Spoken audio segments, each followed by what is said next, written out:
Welcome back, everyone. It is still April the 28th, 2021, or on the Hebrew calendar, the 16th of IR 5781, and I'm still at one of my favorite places, the Ugly Mud Cafe, located in Hendersonville, which is in the beautiful mountains of western North Carolina. So we're going to start this video in chapter 9, verse 1. Abimelech, the son of Jerubbaal, which we know from the previous videos, Gideon, went to Shechem, to his mother's brothers, and spoke with them and with the whole clan of his maternal grandfather. He said, "Please ask all the men of Shechem, which is better for you, that all 70 sons of Jerubbaal rule over you, or that one person rule over you? And remember that I am your blood relative." His mother's brothers spoke to all the men of Shechem and said all this about him, so that they followed their feelings and supported Abimelech, arguing, "After all, he's our brother." They also gave him 70 pieces of silver from the temple of Baal-Berith, and he used these to pay good-for-nothing thugs to follow him.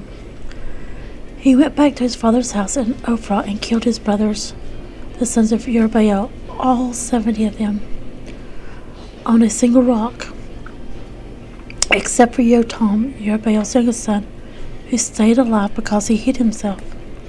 All the men of Shechem and all Beit Millo got together and went and made Abimelech king at the oak by the Cult-Pillar in Shechem. When they told this to Jotam, he went and stood on the top of Mount Gerizim and shouted, "Listen to me, you leaders of Shechem. Then God will listen to you." Once the trees went up to choose a king to rule them, they said to the olive tree, "Rule over us." But the olive tree replied, "Am I supposed to leave my oil, which is used to honor both God and humanity, just to go and hold sway over the trees?" So the tree said to the fig tree, "You, come and rule over us." But the fig tree replied, "Am I supposed to leave my sweetness and my good fruit, just to go and hold sway over the trees?" So the tree said to the grapevine, "You, come and rule over us." But the grapevine replied, "Am I supposed to leave my wine, which gives cheer to God and humanity, just to go and hold sway over the trees?" Finally, all the trees said to the thorn bush, "You, come and rule over us." The thorn bush replied, "If you really make me king over you, then come and take shelter in my shade. But if not, let fire come out of the thorn bush and burn down the cedars of the Lebanon." Here's the point. Have you been honest and straightforward in making Abimelech king? Have you been fair with Jerubbaal and his household and treated him as he deserves? My father fought on your behalf, risking his life, and rescued you from the power of Midian. And now you are rebelling against my father's household. You've killed his 70 sons on a single stone and made Abimelech, the son of his slave girl, king over the men of Shechem, because he's your brother. I say this, if you are dealing honestly and righteously with Jerubbaal and his household today, then may you enjoy Abimelech, and may he enjoy you. But if not, let fire come out from Abimelech, and burn up the men of Shechem and Beit Millo, and let fire come out from the men of Shechem and Millo, and burn up Abimelech. Then Jotam fled, making his way to Beer, and he lived there for fear of Abimelech his brother.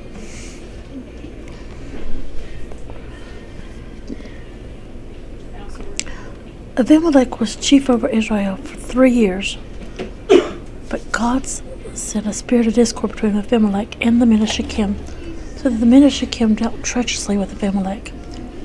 This came about so that the crime against the 70 sons of Jerubbaal might be avenged, and the responsibility for their bloody death be placed on Abimelech, their brother, who murdered them, and on the men of Shechem, who helped him kill his brothers. So the men of Shechem sent out men to ambush him on the mountaintops. They robbed everyone who went past them, and Abimelech was told about it.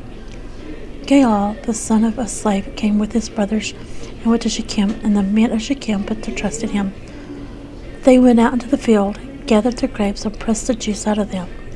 Then they held a feast and went into the house of their God to eat and drink, and there they insulted Abimelech. Gaal, the son of a slave, said, "Who is Abimelech? Think of the contrast with Shechem. Why should we serve Abimelech? Isn't he the son of Jerubbaal? Isn't Zebul his officer?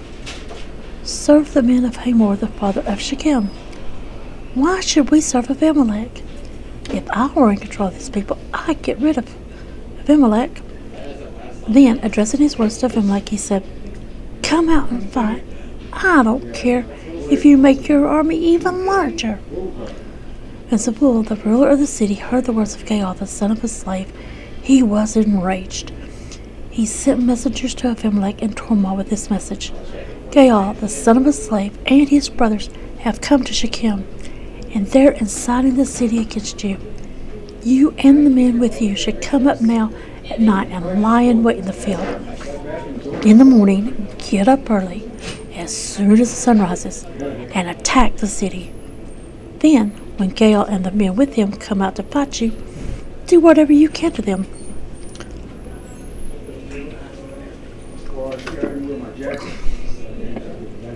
Abimelech and all the men with him came up by night and lay in wait against Shechem in 4 groups. Gaal, the son of a slave, went out and stationed himself at the entrance to the city gate. Then Abimelech and his men rose from their ambush. When Gaal saw the men, he said to Zebul, "Look, there are men coming down from the mountaintops." Zebul answered, "You're seeing the shadows of the mountains as if they were men." And Gaal said again, "Look, there are men coming down from the main hill in the land, and one group is coming on the road from the fortune teller's oak." Zebul said to them, "Where's your mouth now? And you said, 'Who is Abimelech? Why should we serve him? Aren't these the people you despise? Go on out and fight them.'" So Gaal went out, leading the men of Shechem, and fought Abimelech. But Abimelech gave chase, and Gaal took to flight. Many fell wounded, strewn all along the way to the city gate. Then Abimelech took up residence in Harumah, and Zebul drove out Gaal and his brothers, so that they could not live in Shechem. But the very next day the people went out into the field, and Abimelech was told about it. He took his men, divided them into 3 groups, and lay in wait in the field.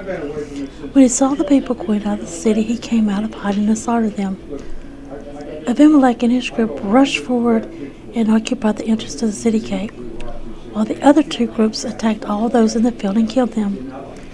Abimelech fought against the city all that day, captured it, killed its people, destroyed its buildings, and sowed its land with salt.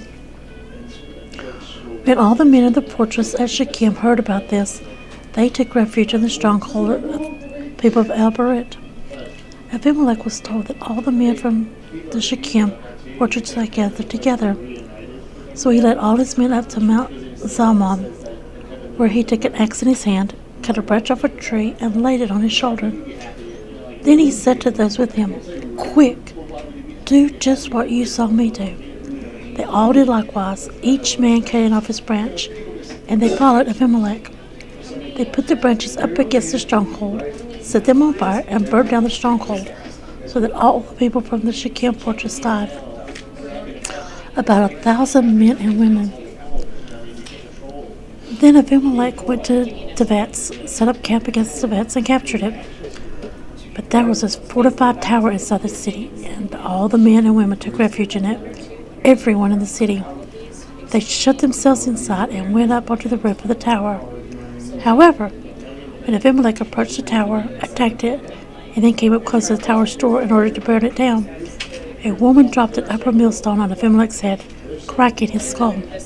He quickly called out to the young man holding his armor, "Draw your sword and finish me off, so that people won't say a woman killed me." So his attendant ran him through, and he died. When the men of Israel saw that Abimelech was dead, they all went back home. This is how God paid back Abimelech for the wrong he did to his father in murdering his 70 brothers. God also repaid the men of Shechem for all the wrong they had done. On them came the curse of Jotam, the son of Jerubbaal. Chapter 10. After Abimelech, there arose to save Israel Tola, the son of Puah, the son of Dodo, from the tribe of Issachar. He lived in Shamir, in the hills of Ephraim. He judged Israel 23 years, and when he died, he was buried in Shamir. After him arose Yair from Gilad. He judged Israel 22 years. He had 30 sons who rode on 30 young donkeys. They owned 30 cities which are called Havat Yair to this day. They are in the territory of Gilad.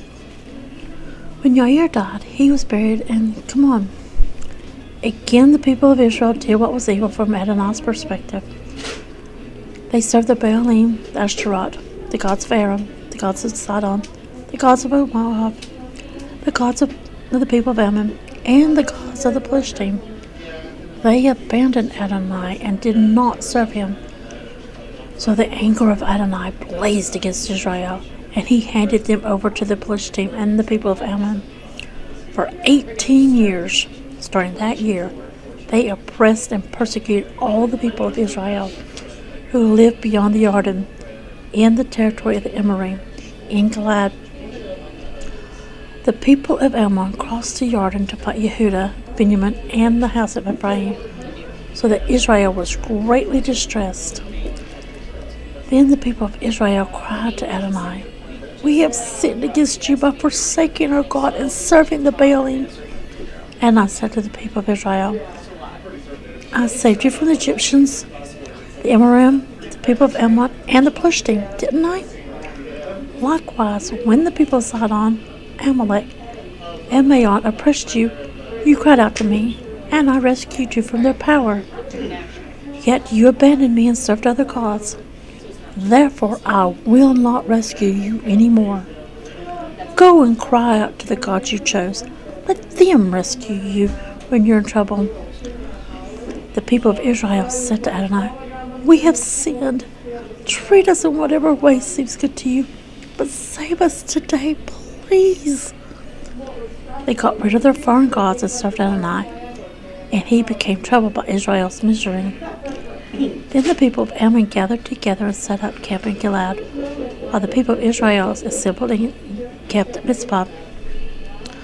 The people, the chiefs of Gilad, said to each other, "Whoever leads the battle against the army of Ammon will be head over everyone living in Gilad." Chapter 11. Now Yiftach, a brave soldier from Gilad, was the son of a prostitute. His father, Gilad, had other sons by his wife. And when his wife's sons grew up, they drove Yiftach away and told him, "You will not inherit from our father, because you are another woman's son."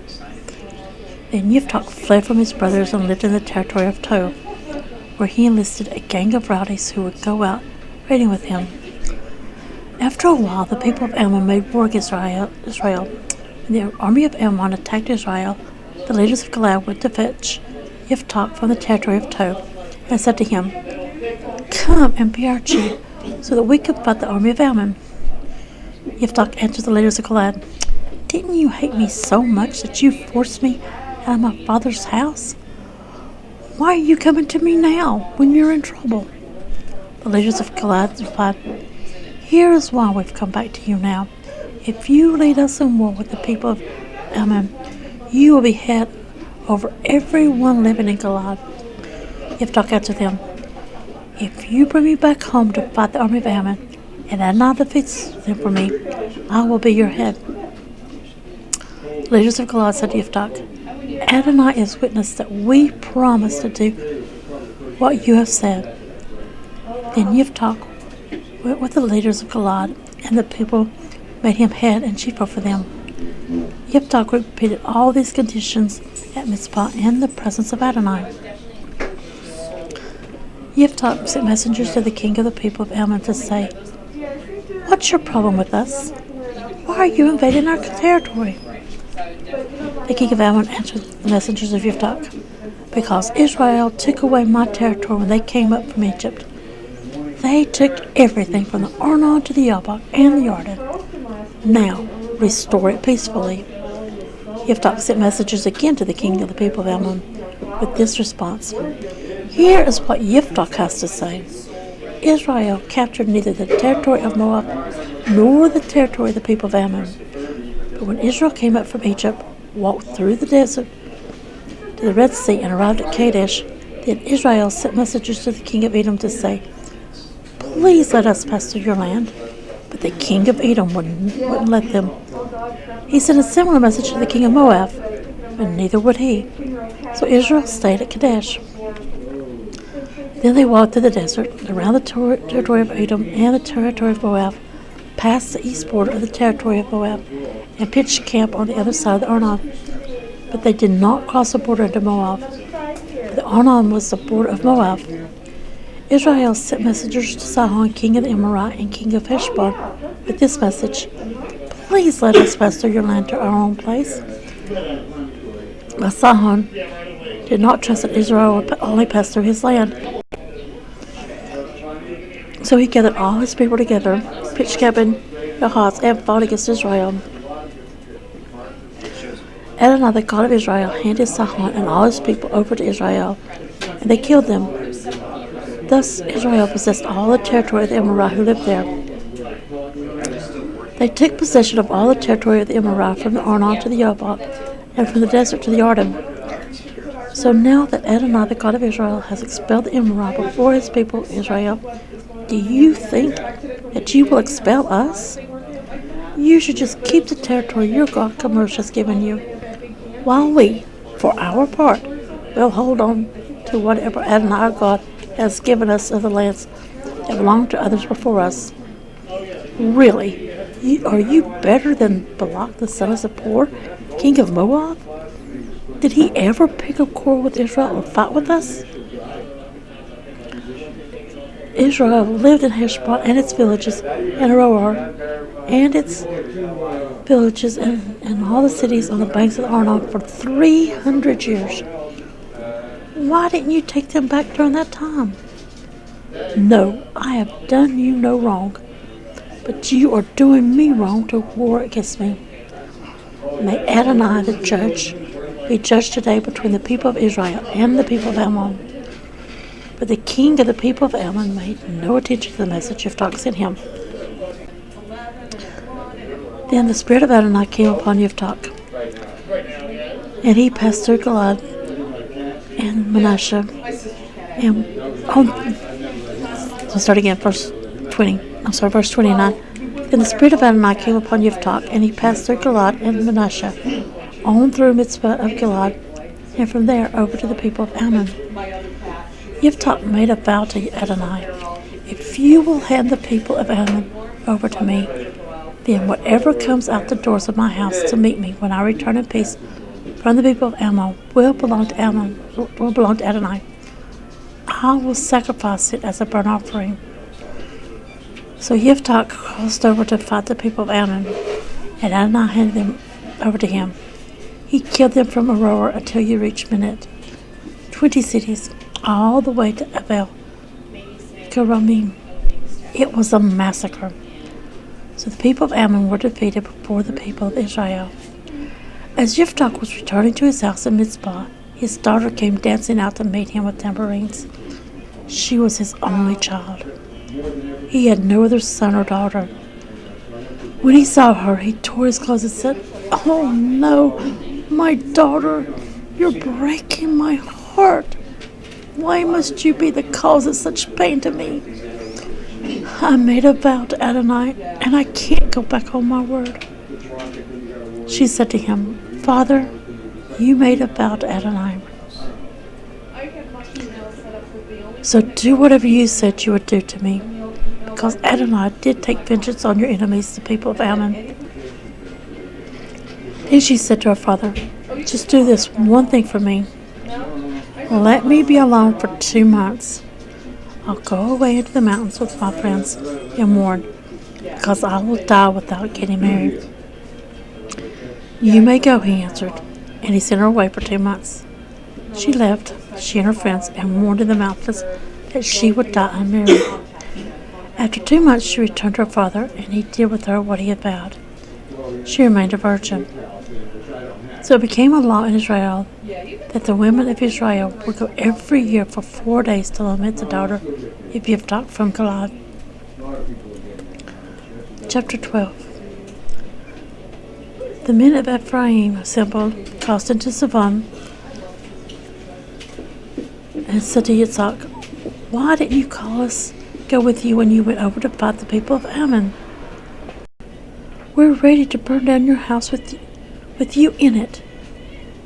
Yitzhak answered, "When my people and I were in a serious dispute with the people of Ammon, I called you, and you didn't rescue me from their power.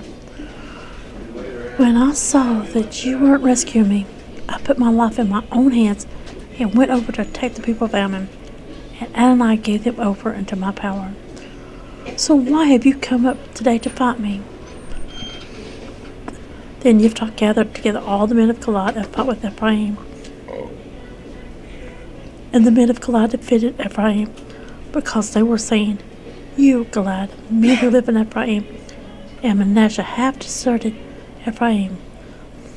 The men of Gilad cut off Ephraim from the crossings over the Jordan, and whenever anyone from Ephraim tried to escape and said, "Let me go across," the men of Gilad would ask him, "Are you from Ephraim?" And if he said no, they would tell him to say, "Shibboleth." If he said Sibboleth, because he could not make his mouth pronounce it right, they took hold of him and killed him on the spot at the Jordan crossing. At that time, 42,000 men of Ephraim died. Yitzhak judged Israel for 6 years. And then Yitzhak from Gilad died, and he was buried in one of the cities of Gilad. After him, Ibzan of Bethlehem judged Israel. He had 30 sons, and he had 30 daughters, whom he sent abroad. He brought 30 women from abroad in to marry his sons. He judged Israel for 7 years. Then Ibzan died and was buried at Bethlehem. After him, Elon from Zebulun judged Israel. He judged Israel for 10 years. Then Elon from Zebulun died and was buried at Ayalon, in the territory of Zebulun. After him, Abdon, the son of Hillel from Piraton, judged Israel. He had 40 sons and 30 grandsons, who rode on 70 young donkeys. He judged Israel for 8 years. And Abdon, the son of Hillel from Piraton, died and was buried at Piraton in the territory of Ephraim, in the Amalek hills. Chapter 13. Again, the people of Israel did what was evil from Adonai's perspective, and Adonai handed them over to the Philistines for 40 years. There was a man from Zorah, from the family of Dan, whose name was Manoach. His wife was barren, childless. The angel of Adonai appeared to the woman and said to her, "Listen, you are barren. You haven't had a child, but you will conceive and bear a son. Now, therefore, be careful not to drink any wine or other intoxicating liquor, and don't eat anything unclean. For indeed you will conceive and bear a son. No razor is to touch his head, because the child will be a Nazir for God from the womb. Moreover, he will begin to rescue Israel from the power of the Philistines." The woman came and told her husband. She said, "A man of God came to me. His face was fearsome, like that of the angel of God. I didn't ask him where he came from, and he didn't tell me his name. But he said to me, 'Listen, you will conceive and bear a son. So now don't drink any wine or other intoxicating liquor, and don't eat anything unclean, because the child will be a Nazir for God from the womb until the day he dies.' Then Manoach prayed to Adonai, 'Please, Adonai, let the man of God you sent come again to us and teach us what we should do for the child who will be born.' God paid attention to what Manoach said, and the angel of Adonai came again to the woman as she sat in the field. But her husband Manoach wasn't with her. The woman hurried and ran to tell her husband, 'Here, that man, the one who came to me the other day, he's come again.' Manoach got up, followed his wife, and went to the man and said to him, 'Are you the man who spoke to the woman?' He answered, 'I am.' Manoach answered, "Now, when what you said comes true, what are the guidelines for raising the child? What should be done for him?" The angel of Adonai said to Manoach, "The woman should take care to do everything I said to her. She shouldn't eat anything that comes from a grapevine. She shouldn't drink wine or other intoxicating liquor, and she shouldn't eat anything unclean. She should do everything I ordered her to do." Manoach said to the angel of Adonai, "Please stay with us a bit longer so that we can cook a young goat for you." The angel of Adonai said to Manoach, "Even if I do stay, I won't eat your food. And if you prepare a burnt offering, you must offer it to Adonai." For Manoach did not know that he was the angel of Adonai. Manoach said to the angel of Adonai, "Tell us your name, so that when your words come true, we can honor you." The angel of Adonai answered him, "Why are you asking about my name? It is wonderful." Now, isn't this kind of interesting right here? That sits over in Isaiah. Let's see, just one moment. Okay, so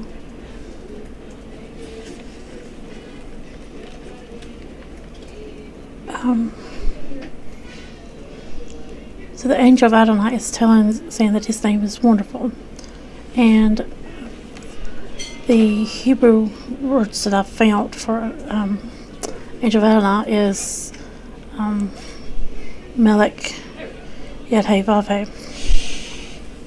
And so this is even more proof to me that this is actually Yeshua, because over in chapter 9, verse 5 of Isaiah,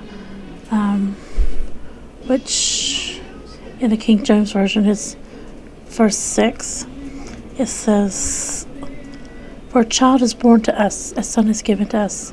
Dominion will rest on his shoulders, and he will be given the name Pele Yowetz El Kippur, Abi Ad Sar Shalom. Wonderful of a Counselor, Mighty God, Father of Eternity, Prince of Peace." And in the King James Version, it says, "For unto us a child is born, unto us a son is given, and the government shall be upon his shoulder, and his name shall be called Wonderful Counselor, the Mighty God, the Everlasting Father, the Prince of Peace." So,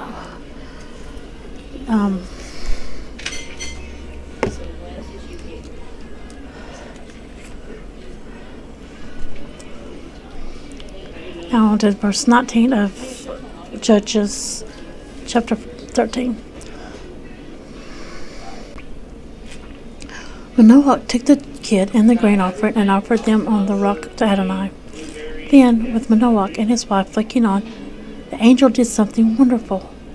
As the flame went up toward the sky from the altar, the angel of Adonai went up in the flame from the altar. When Manoach and his wife saw it, they fell to the ground on their faces. But the angel of Adonai did not appear again to Manoach or his wife. Then Manoach realized it had been the angel of Adonai.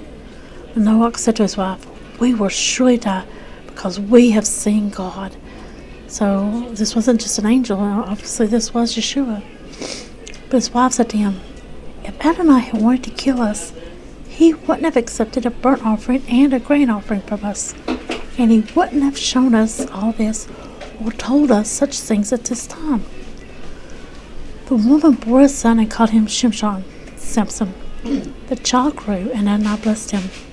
The spirit of Adonai began to stir him when he was in the camp of Dan, between Zorah and Eshtaol. Chapter 14. Shimshon went down to Timnah, and in Timnah he saw a woman who was one of the Plishtim. He came up and told his father and mother, "I saw a woman in Timnah, one of the Plishtim. Now get her for me to be my wife." His father and mother replied, "Isn't there any woman from the daughters of your kinsmen or among all my people? Must you go to the uncircumcised Plishtim to find a wife?"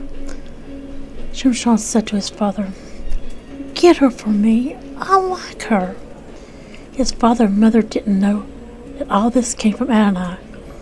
who was seeking grounds for a quarrel with the Plishtim. At that time, the Plishtim were ruling Israel. Shimshon went down with his father and mother to Timnah. When they came to the vineyards of Timnah, a young lion roared at him. The spirit of Adonai came powerfully upon Shimshon, and barehanded he tore the lion to pieces as easily as if it had been a young goat. But he didn't tell his father or mother what he had done. Then he went down and talked with the woman and found he still liked her. A while later, as he was returning to claim his bride, he turned aside to look at the carcass of the lion and saw that there was now a swarm of bees in the body of the lion, and honey.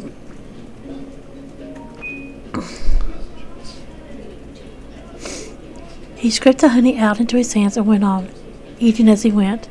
And when he came to his father and mother, he gave them some, and they ate too. But he didn't tell them that he had scraped the honey out of the body of the lion.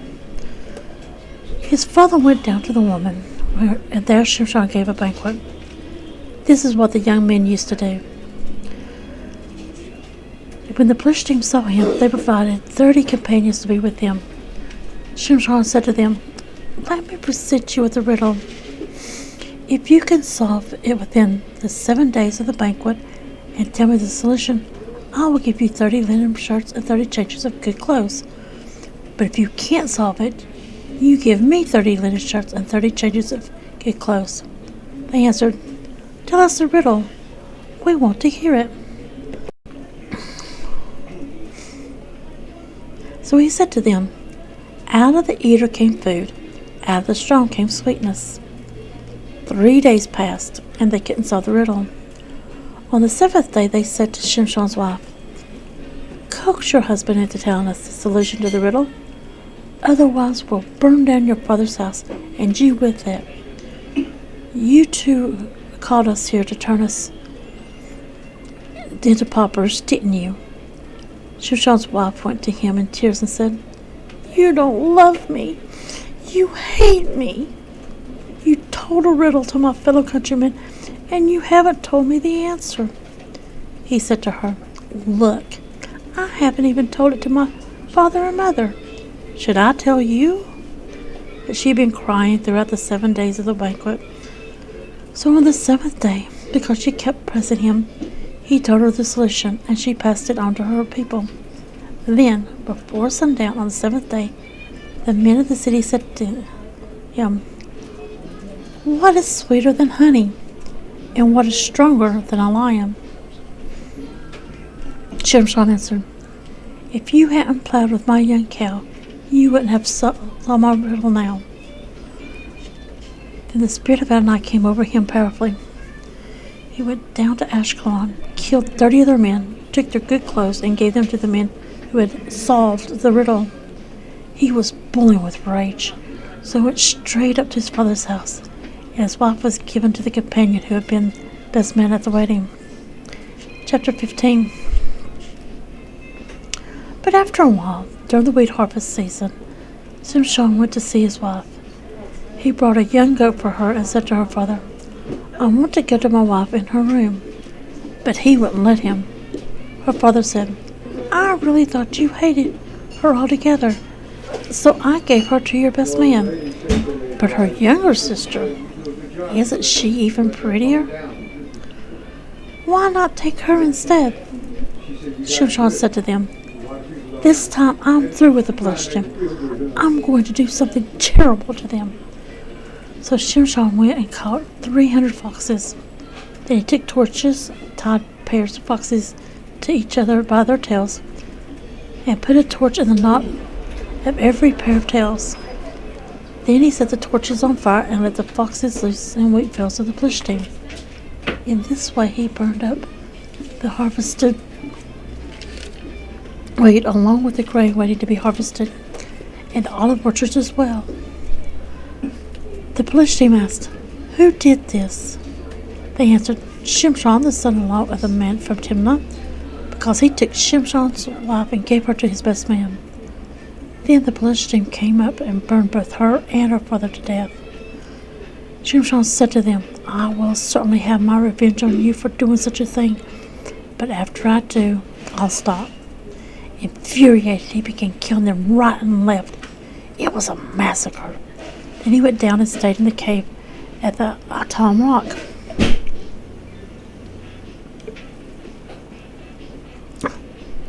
The Philistine went up, pitched camp in Yehuda, and attacked Lehi. The men of Yehuda said, "Why are you attacking us?" They replied, "To arrest Shimshon. That's why. To treat him the way he treated us." Then 3,000 men from Yehuda went down to the cave at the Atom Rock and said to Shimshon, "Don't you know that the Philistines are our rulers? What are you doing to us?" He answered, "I've only treated them the way they treated me." They said to him, "We've come down to arrest you and hand you over to the Philistines." Shimshon replied, "Swear to me that you won't follow me yourselves." They said to him, "No, but we will tie you up and hand you over to them. However, we promise not to kill you." So they tied him up with 2 new ropes and brought him up from the rock. When he got to Lehi, the Philistine came running and shouting at him, and the spirit of Adonai came on him powerfully. The ropes on his arms became as weak as burnt flax and fell from his arms. He found a fresh donkey jawbone, took it in his hand, and with it he struck down 1,000 men. Shimshon said, "With the jawbone of a donkey I left heaps piled on heaps. With the jawbone of a donkey I killed 1,000 men." After he finished speaking, he threw the jawbone away, and the place came to be called Ramat Lehi, Jawbone Huts. Then he felt very thirsty, so he called on Adonai, saying, "You accomplished this great rescue through your servant. But am I now to die from thirst and fall into the hands of the uncircumcised?" Then God made a gash in the crater at Lehi, and water came out. When he had drunk, his spirit came back, and he revived. This is why the place was called Ein HaKari, the spring of him who called. And is there in Lehi until now. He judged Israel in the period of the Philistine for 20 years. Chapter 16. Shimshon went to Azal, where he saw a prostitute and went in to spend the night with her. The people in Azal were told that Shimshon had come, so they surrounded the place where he was and also set an ambush for him all night at the city gate. Their plan was to do nothing at night, but to wait until morning and then kill him. However, Shimshon stayed in bed until midnight. Then he got up, took hold of the doors of the city gate and the 2 posts as well, pulled them up, bar and all, hoisted them on his shoulders, and carried them up to the top of the hill overlooking Hebron. After this, he fell in love with a woman who lived in the Sorek Valley, whose name was Delilah. The chiefs of the Philistines went up to her and said, "Coax him into telling you where he is, where his great strength comes from, and how we can overcome him, so that we can tie him up and subdue him. If you do, each of us will give you 1,100 pieces of silver." Delilah said to Shimshon, "Please tell me what it is that makes you so strong, and how someone can tie you up and subdue you." Shimshon replied, "If they tie me up with 7 fresh bowstrings that have never been dried, I will become as weak as any other man." The chiefs of the Philistines brought up to her 7 fresh bowstrings which had not been dried, and she tied him up with them. Now she had people lying in wait in the side room. So she said to him, "Shimshon, the Philistines have come for you." But he snapped the bowstrings as easily as a piece of straw breaks when it touches fire, and the source of his strength remained unknown. Delilah said to Shimshon, "You're making fun of me, telling me lies. Now, come on, tell me what it takes to tie you up." "All it takes," he answered, "is to tie me up with new ropes that haven't been used. Then I'll become weak and be like anyone else." So Delilah took new ropes, tied him up, and said to him, "Shimshon, the Philistines have come for you." The people lying in wait were in the inside room, but he broke the ropes from off his arms like a thread. Delilah said to Shimshon, "Till now you've been making fun of me and telling me lies. Tell me what it takes to tie you up."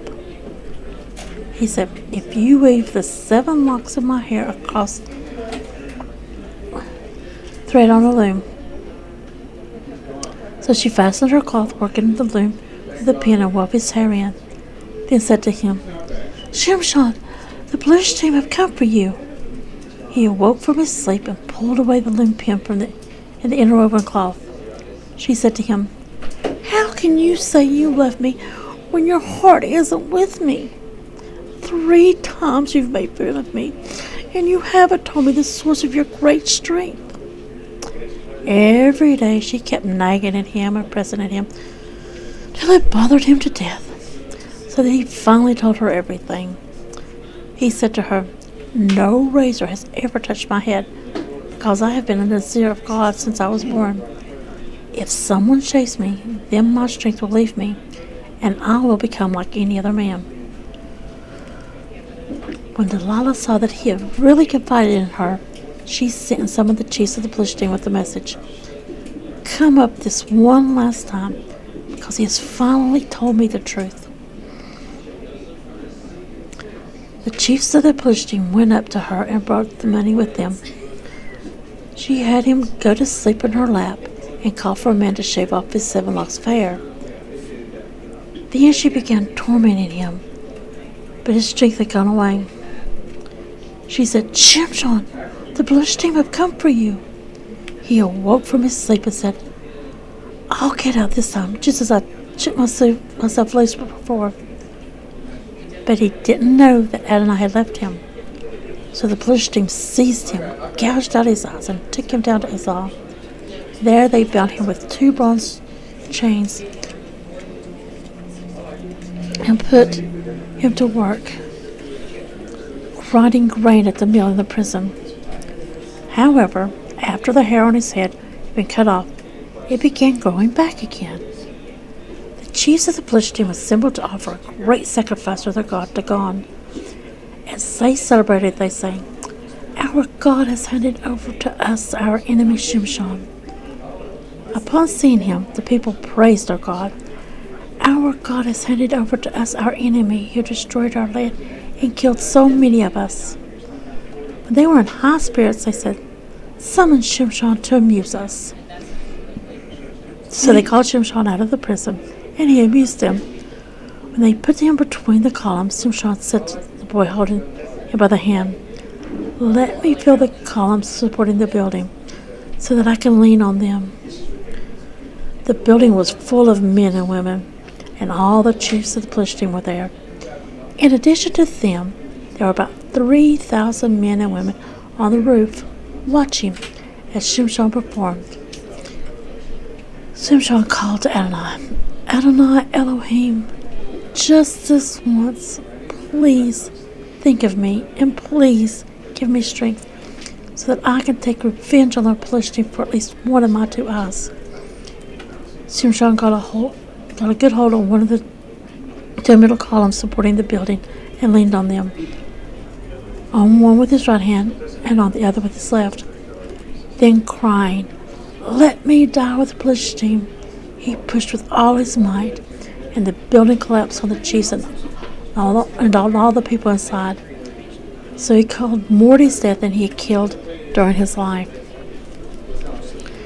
His brothers and all his father's family came down, took him, brought him up, and buried him between Zorah and Eshtaol in the tomb of his father Manoach. He had judged Israel 20 years. Chapter 17. There was a man from the hills of Ephraim named Micaiah. He said to his mother, "You know the 1,100 pieces of silver that were taken from you? You pronounced a curse about it, and you told me about it. Well, the money is with me. I took it." His mother said, "May Adonai bless my son," as he restored the 1,100 pieces of silver to his mother. Then his mother said, "I solemnly dedicate this money of mine to Adonai, in order for my son to make it carved image overlaid with silver. So now I'm giving it back to you." But he returned the money to his mother, and she took 200 pieces of silver and gave them to the metal worker, who made a carved image overlaid with silver, which was put in Micaiah's house. This man, Micaiah, owned a house of God, so he made a ritual feast and household gods and consecrated one of his sons, who became his Cohen. At that time there was no king in Israel. A man simply did whatever he thought was right. There was a young man from Bethlehem in Yehudah, from the family of Yehudah, who was a Levi. He had been staying in Bethlehem, but he left there to find another place to live and came to the hills of Ephraim, where eventually he made his way to the house of Micah. Micah asked him, "Where are you coming from?" He answered, "I am a Levi from Bethlehem in Yehudah, and I am looking for a place to live." Micah replied, "Stay with me and be a father and Cohen for me. I will give you 10 pieces of silver a year, in addition to your clothing and food." So the Levi went in and agreed to stay with the man. The young man became like one of his sons. After Micah consecrated the Levi, the young man became his Cohen and stayed there in Micah's house. Micah said, "Now I know that Adonai will treat me well, because I have a Levi for a Cohen." Chapter 18. At that time there was no king in Israel, and it was also at that time that the tribe of Dan was looking for a place to claim ownership of and settle in, since they had not yet been given any land of their own among the tribes of Israel. The people of Dan sent 5 leading men from Zorah and Eshtaol, representing their whole tribe, to spy out and explore the land. They instructed them, "Go and explore the land." They came to the hills of Ephraim, to the house of Micah, and stayed there. While they were at Micah's house, they recognized the accent of the young man, the Levi. So they approached him and said, "Who brought you here? What are you doing in this place? What is there for you here?" He answered, "Here's the arrangement Micah has made with me. He pays me a wage, and I serve as his Cohen." They said to him, "Please ask God whether our journey will be successful." The Cohen replied, "Don't worry, Adonai is with you on this journey." The 5 men left, came to Laish, and saw the people there living securely according to the customs of Zidonian, quietly and securely, since no one in the land was exercising authority that might shame them in any respect. Moreover, they were far away from the Zidonian and had no dealings with other peoples. When they returned to their kinsmen in Zorah and Eshtaol, they asked them what they had to report. They said, "Let's go up and attack them. We've seen the land, and it's excellent. Don't delay. Start moving. Go in and take the land. When you go, you will come to a people who feel safe. There's plenty of land. The place lacks nothing. It has everything there is on earth, and God has given it to you." So from the tribe of Dan, 600 men equipped for war set out from there, from Zorah and Eshtaol. They went up and camped at Yerim in Yehudah, which is why that place is called Machane Dan, the camp of Dan, to this day. Actually, it's beyond Yerim. From there they passed on into the hills of Ephraim and came to Micah's house. The men who had gone to spy out the land of Laish then said to their kinsmen, "Are you aware that in these buildings there's a ritual vase, household gods, and a carved image overlaid with silver? Decide what you ought to do."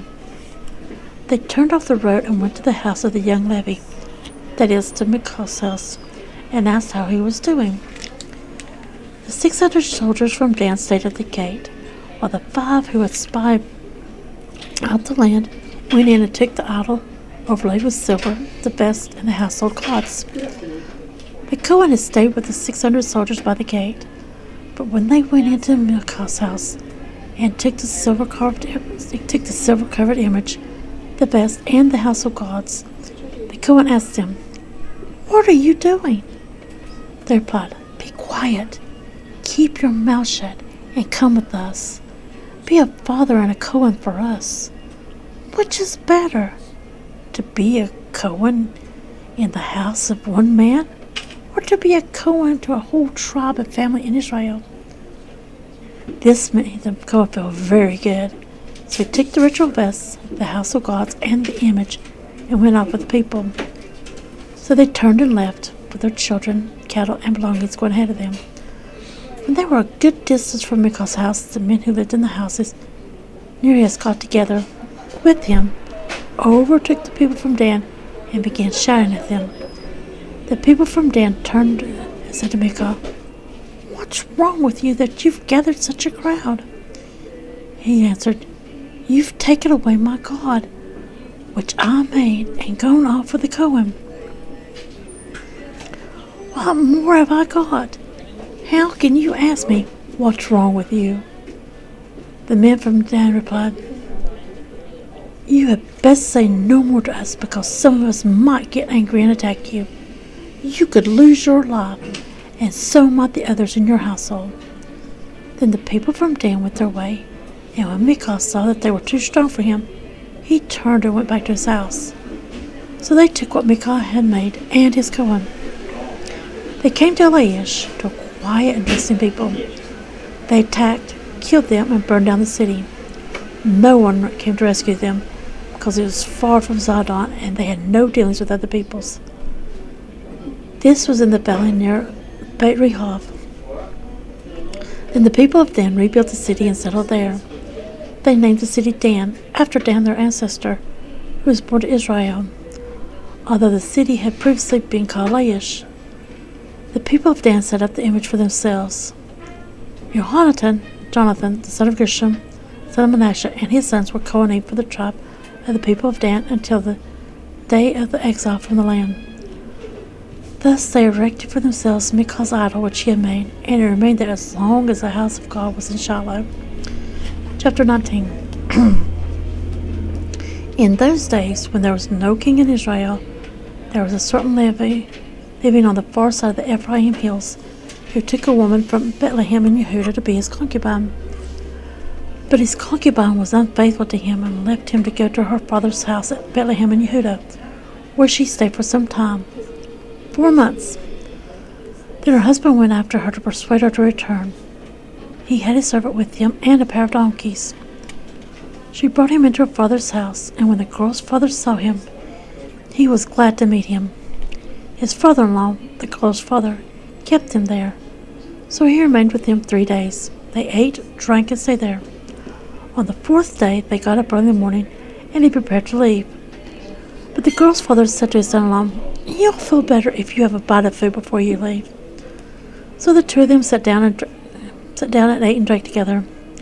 Then the girl's father said to the man, "Please stay one more night and have a good time." The man rose to leave, but his father-in-law pressed him, so he stayed there again. The morning of the 5th day he got up early to leave, but the girl's father said, "Why don't you have something to eat and leave this afternoon?" So the two men ate. When the man got up to leave with his concubine and servant, his father-in-law, the girl's father, said to him, "Look, it's almost evening. Please stay the night. You see that it's getting late. Stay on. Enjoy yourself, and tomorrow get going early on. And tomorrow get going early on your way home." But the man wouldn't stay that night. So he got up and left with his concubine and his 2 saddle donkeys, and they arrived at Yavuz, also known as Jerusalem. By the time they arrived at Yavuz, it was nearly evening, and the servant said to his master, "Why don't we go on into this city of the Yevusi and stay there?"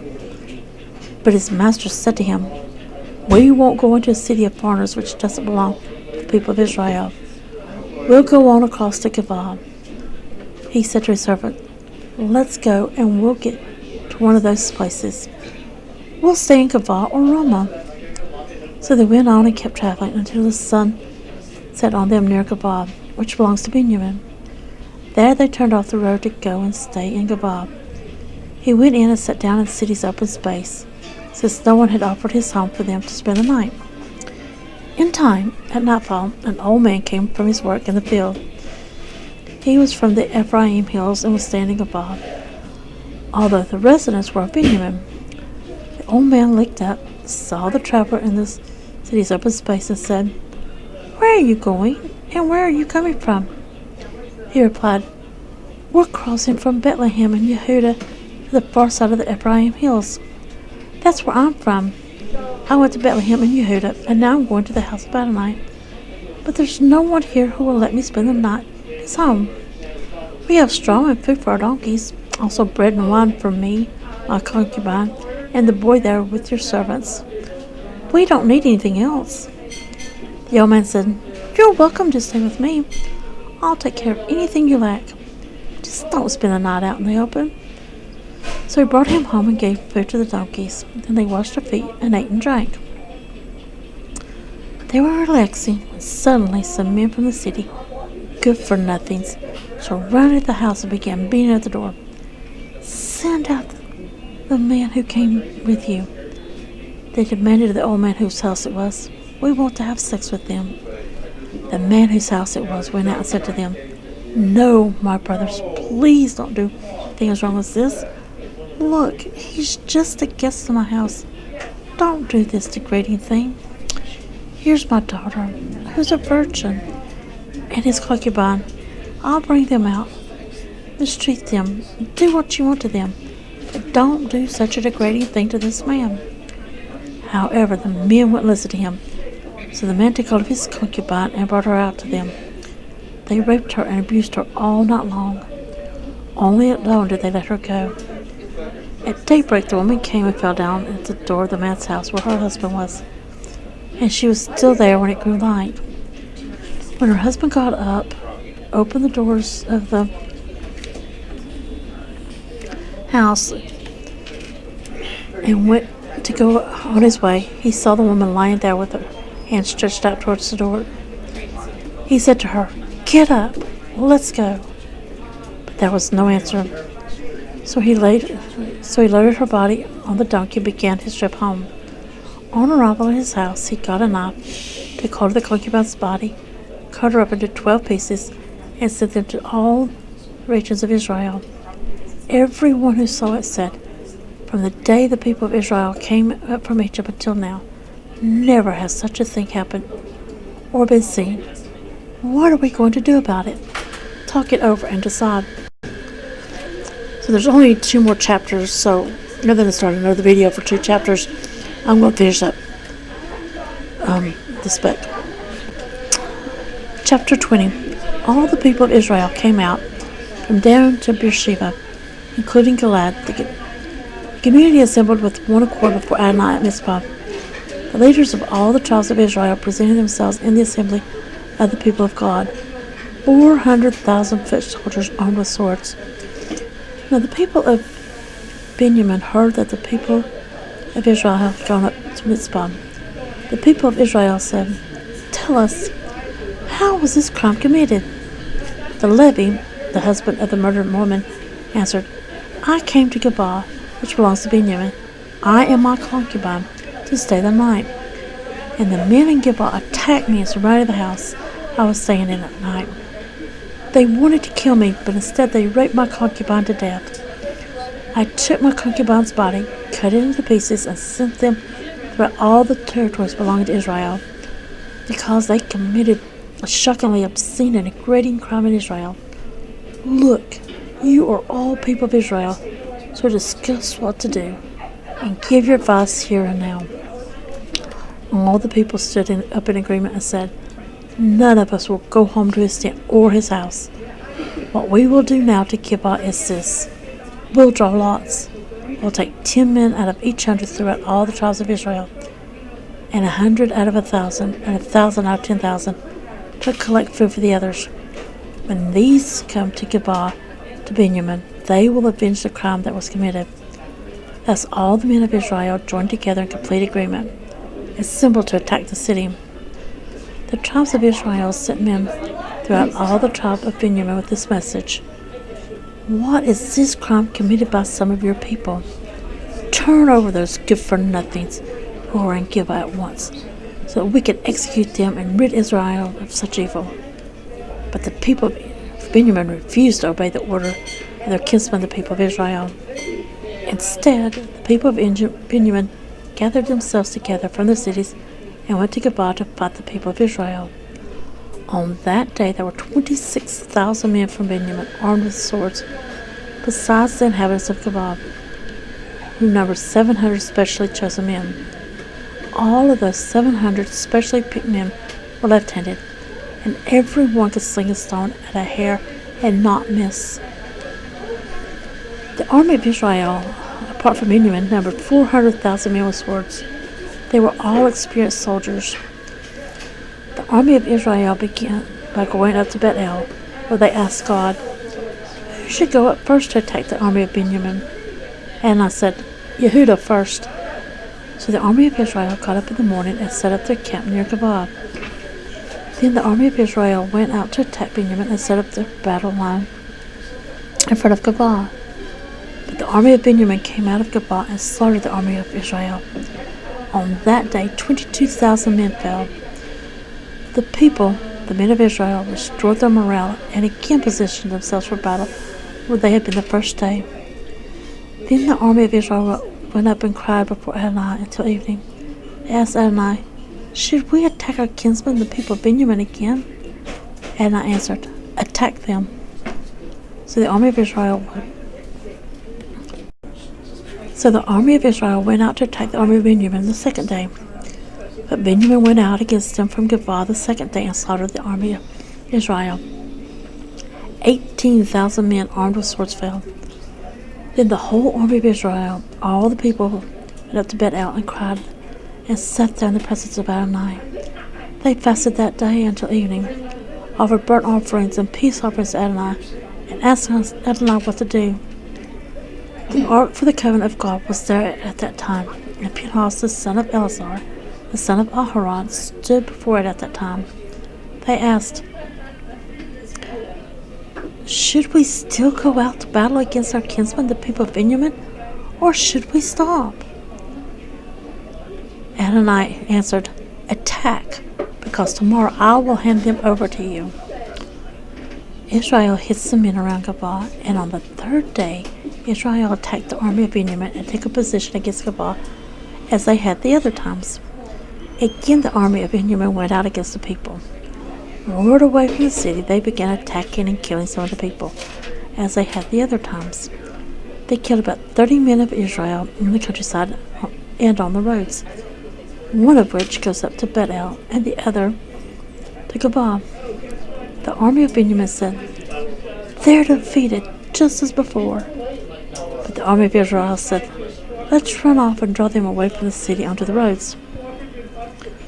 All the men of Israel left their places and took up a battle position at Baal Tamar, while the other Israel men burst out of their hiding places at Marah-Gibeah. 10,000 men chosen out of all Israel came over to attack Gibeah, and the combat was intense. But the army of Benjamin didn't know that they were about to be defeated, for Adonai routed Benjamin in Israel's presence. That day the army of Israel destroyed 25,100 men of Benjamin, all of whom carried swords, and the people of Benjamin realized that they had been beaten. The men of Israel, trusting the ones that they had put in place to ambush Benjamin, gave ground to the men of Benjamin. Then the men who had been lying in wait rushed in on Gibeah, drew their swords, and destroyed the city. The army of Israel and the ambushers had agreed that as a signal they would make a huge cloud of smoke rise from the city, at which time the men of Israel would turn back. When this happened, Benjamin began to attack. They killed about 30 of Israel's men and said, "Clearly we're defeating them again, as in the first battle." But when the smoke signal began rising from the city, the men of Benjamin looked behind them and saw the whole city going up the sky of smoke. Then, as the men of Israel in the first direction, those of Benjamin were overcome with terror. When they saw that disaster come upon them, they turned their backs on the men of Israel and made for the road to the desert. But the battle followed them, and those who came out of the city destroyed them from the rear. They surrounded the men of Benjamin, chased them, and trampled them down across from Gabah on the east. 18,000 men of Benjamin fell. All of them experienced soldiers. They turned and fled toward the desert, to the rock of Rimmon, and 5,000 of them were killed on the roads. They followed them to Kedam and killed another 2,000. Thus the total number for Benjamin who fell that day was 25,000 experienced sword-bearing soldiers. But 600 turned and fled toward the desert, to the rock of Rimmon, and lived there for months. The men of Israel turned back on the people of Benjamin and killed them with the sword, the entire city, the cattle, and everything they found. Moreover, they set on fire all the cities they encountered. Chapter 21. The men of Israel had sworn in Mizpah that none of them would let his daughter marry a man from Benjamin. The people came to Bethel and stayed there before God till evening, crying out and weeping. They said, Adonai, why has this come about in Israel? Why should there be today in Israel one tribe missing? The next day the people got up early, built an altar, and offered burnt offerings and peace offerings. The people of Israel asked, Who among the tribes of Israel did not come up to assemble before Adonai? For they had made a great oath to put to death whoever didn't come up to Adonai at Mizpah. The people of Israel became sorry for Benjamin and their brother and said, Today one tribe has been cut off from Israel. How are we going to obtain wives for those who remain alive, since we've sworn by Adonai that we won't let our daughters marry them? Then they asked who from the tribes of Israel had not come up Adonai at Mizpah, and found that none had come from Yavesh Gilad to the camp where the assembly was. Since when the people were counted, none of the inhabitants of Yavesh Gilad were found there. So the gathering sent 12,000 warriors there and ordered them, Go and put the people who live in Yavesh Gilad to death with the sword, including women and children. Completely destroy every man and every woman who has had sex with a man. Among the inhabitants of Yavesh Gilad they found 400 young virgins who had known a man while lying with him, and they brought them to the camp at Shiloh, which is in the land of Canaan. Then the whole gathering sent a message proclaiming peace to the people of Benjamin, who were at the rock of Rimmon. So Benjamin returned at that time, and the people of Israel gave them the women they kept alive of the women from Yavesh Gilad. But those weren't enough for them. The people were still sorry for Benjamin because Adonai had made a division among the tribes of Israel.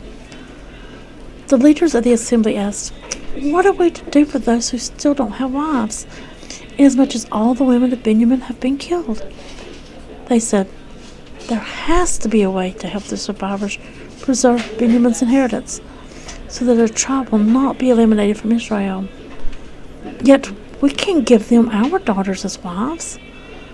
For the people of Israel have sworn, Cursed be whoever gives a wife to Benjamin. Then they said, Look, each year there's a festival in honor of Adonai in Shiloh, north of Bethel, on the east side of the road that goes up from Bethel to Shechem, and south of Lebanon. They ordered the men of Benjamin, Go, hide in the vineyards, and keep watch. If the girls of Shiloh come out to do their dances, then come out of the vineyards, and each of you catch for himself a wife from the Shiloh girls, and go on to the land of Benjamin. When their fathers or brothers come to complain to us, we will say to them, Give them as a personal favor to us, because we didn't take wives for each of them in battle. You didn't give them to them, and that would have made you guilty of breaking your oath. So the men of Benjamin did this. They took wives for themselves from the girls who were dancing, as many as they needed. They carried them off, went back to the land of their inheritance, rebuilt the cities, and lived in them. The people of Israel then left that place. Each man returned to his tribe and family, and each man went out from there to the land he had inherited. At that time there was no king in Israel. A man simply did whatever he thought was right. And so that's the end of the book of Judges, and I just want to make a little note about the way the Hebrew Bible is set up. So the Old Testament isn't set up, even though it has the same chapter or same books as any other version of the Old Testament. It's set up different. It's called the Tanakh, which means Torah, Nevi'im, or prophets, and Ketuvim, or writings. So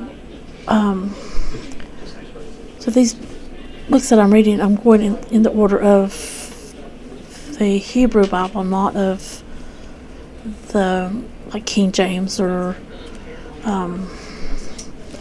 any other version. So our next book will actually be Samuel. So we'll start in the next video, 1 Samuel. So I hope you have a wonderful and blessed rest of your day, and don't forget to hit the thumbs up, subscribe, and notification bell, so you'll be notified of all future videos. And I hope you have a wonderful and blessed rest of your day.